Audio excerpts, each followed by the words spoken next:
in the interview that MBS gave to Fox News, there's a part where he's asked about nuclear weapons, right? Because they're talking about the normalization of ties between Saudi Arabia and Iran.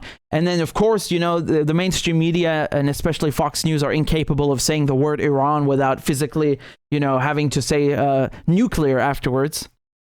So anyway, here's what they said. Look to that. Are you concerned, though, Iran gets a nuclear weapon, about them getting a nuclear weapon? Well, Please, for the love of God, I beg you, stop saying that Iran is building a nuclear weapon. I beg you. I wish they were. I wish. Just so you could stop talking about it. Iran is the last country on earth that's building a nuclear weapon because the IAEA have cameras in there 24/7. Well, they did until very, very, very recently with the inspectors as well, because the United States quit the nuclear deal, right? So that's their fault. You want to complain about this, then you can go blame the United States, who refuses to re-enter the nuclear deal and honor their word and their commitments. But in any case, I will let him answer. we are concerned of any country getting a nuclear weapon. That's a bad move. And you don't need to get a nuclear weapon because you cannot use it. Even if Iran gets a nuclear weapon. Did you see the guy's face? He's like, but why don't you want a nuclear weapon? No, I'm joking. He's a very, honestly, he did a very good job at this interview. I'm giving him a bit too much crap right now, but I said last time the interviewer is very good. He conducted the whole thing excellently. Any country use a nuclear weapon, that means they are having a war with the rest of the world. The world cannot see another Hiroshima. If the world see 100,000 people dead, that means you are in a war with the rest of the world. So it's a useless effort to reach a nuclear weapon because you cannot use it. If you use it, you got to have a big fight with the rest of the world. If they get one, will you? If they get one, we have to get one for security reasons, for balancing power in the Middle East. But we don't want to see that. Yeah. Well, that's funny. So if Iran gets a nuclear weapon, Saudi Arabia has to get a nuclear weapon for balance of power in the Middle East. Okay. Well, Israel has nuclear weapons, so why don't you want one? Isn't that weird? Israel has nuclear weapons and Saudi Arabia just is fine with that? No, balance of power in the Middle East, it's not a thing. Iran is the problem. See, this is the whole thing, that the Saudis, they normalized ties with Iran, with Syria, with Yemen in one go, and that was very good, and I applauded them for that, and I said this is the right thing to do, and I congratulated the Chinese for helping mediate the whole thing. Right? And Iraq as well. We should not forget Iraq also, that Iraq is where the meetings took place, right? But nevertheless, don't you find this weird? Don't you find this odd? That he says, if Iran gets one, then we will get one. But, you know, Israel already has the nuclear weapons. Why don't you want one as well? Why don't you want one of your own? You don't feel that there's a need for balance of power, especially with Israel? Israel that is occupying Syria, that is occupying Palestine, and, well, has occupied Lebanon many times, still is technically in Shabbat farms. What about that? You know, everything that Israel has done. Is there one country in the vicinity that Israel has not attacked? Is there? I'm unaware.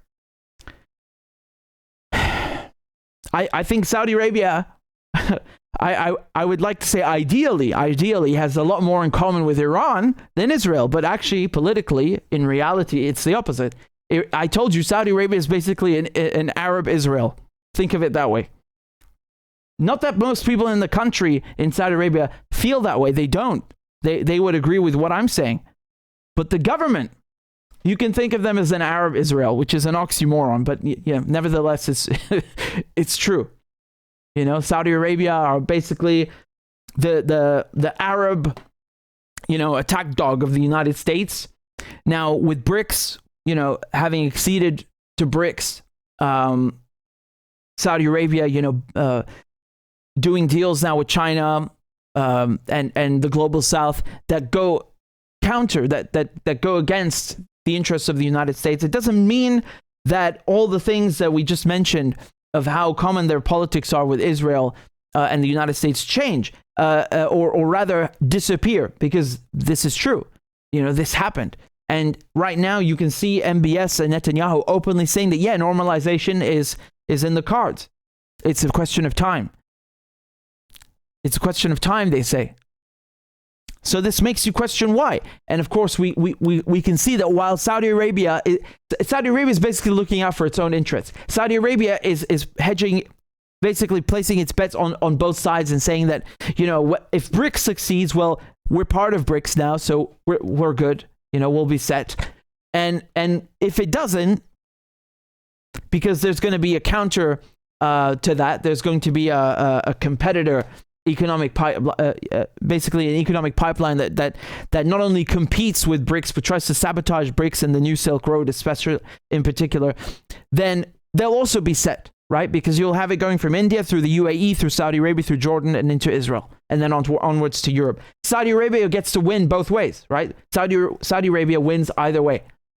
So that's what they're doing. They're looking out for their own interest. But I think that's a selfish thing to do, especially when Saudi Arabia says, well, we care about the Palestinians, or at least they pretend to care. Did you consult the Palestinians before you said you're going to normalize with the Israelis? What did they say? What are you going to do? You're going to give them a few pennies? Because that's what they said. They were going to give them this aid that was cut off. So what?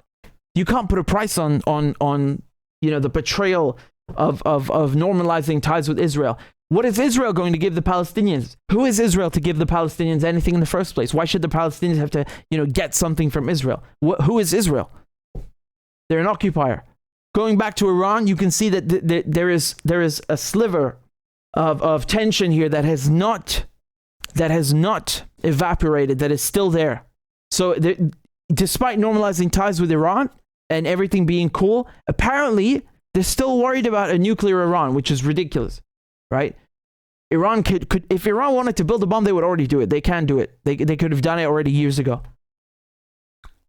Look, they can enrich uranium at 60%, right? The jump from 3.67%, which was the limit in the deal, to 60 is, God, it's so much more difficult than jumping from 60 to 90. But then, of course, you have to do all the other tests involved in making a weapon, which, everyone would know about it. Everyone in the world would know about this. You could not hide it. You could never hide it. Not just in Iran, but just in general. You cannot build a nuclear bomb without someone finding out about it. It's just impossible today.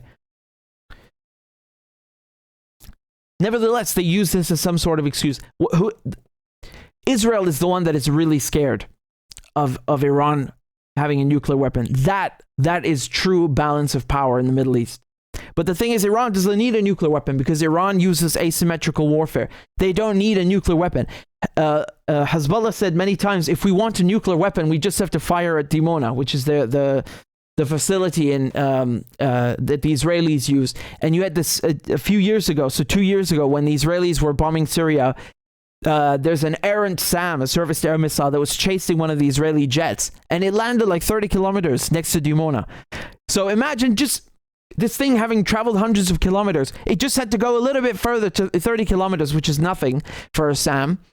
And it would have caused, a Chernobyl or something like that, right? Something of that nature. So, yeah, Hezbollah are not joking when they say that.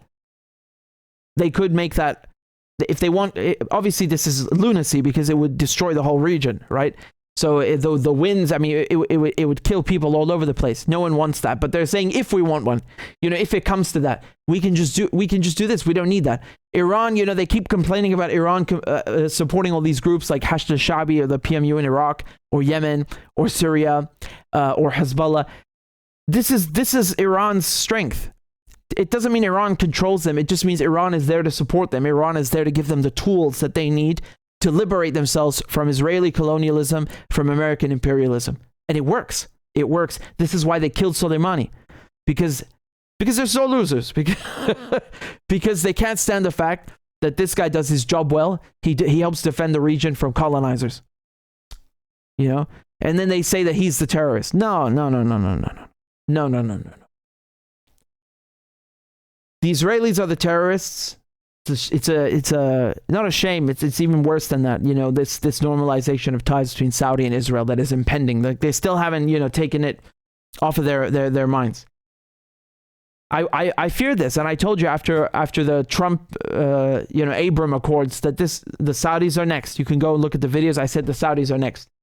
Well, good to know that they fear Iran. Apparently they fear Iran going nuclear. But not Israel, who already has nuclear weapons and treats Arabs and Palestinians and Syrians like crap. Saudi Arabia has changed very, very much in the last decades. What a shame.